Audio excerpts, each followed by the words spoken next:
решила поставить свечку у образа Спаса Нерукотворного.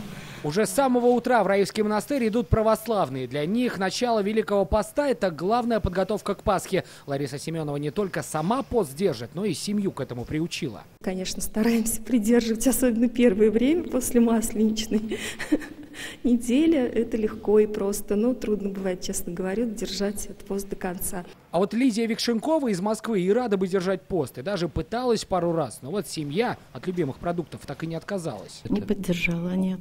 Ни дочь, ни внучка. Поэтому и сама перешла на общее питание.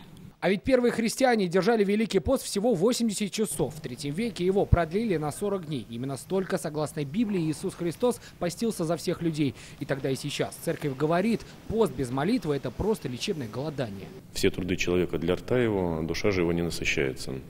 Вот как раз в это время церковь призывает нас насытить нашу душу, потому что наша душа, так же как и тело, требует пищи. Еще вчера на этом столе стояли блины, а уже сегодня вареная картошка, соленья и компот. Именно так выглядит обед в первый день Великого Поста. Этот период называется сухой день, он продлится до пятницы, и все это время людям нельзя, кроме всего прочего, употреблять в пищу еще и масло.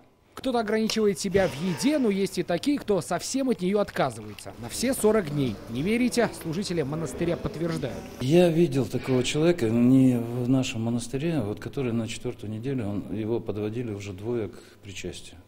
Это уже, скажем так, ретивость не по уму. И вот человек действительно падал уже. Пост – это не только отказ от еды, но и дурных привычек, говорят священнослужители. Как пример приводят алкоголь, курение и даже езду на дорогой машине. Готов ли освободиться от этого хотя бы на время, каждый решает сам. Сергей Хайдаров, Ренат Сафин, ТНВ, Зеленодольский район.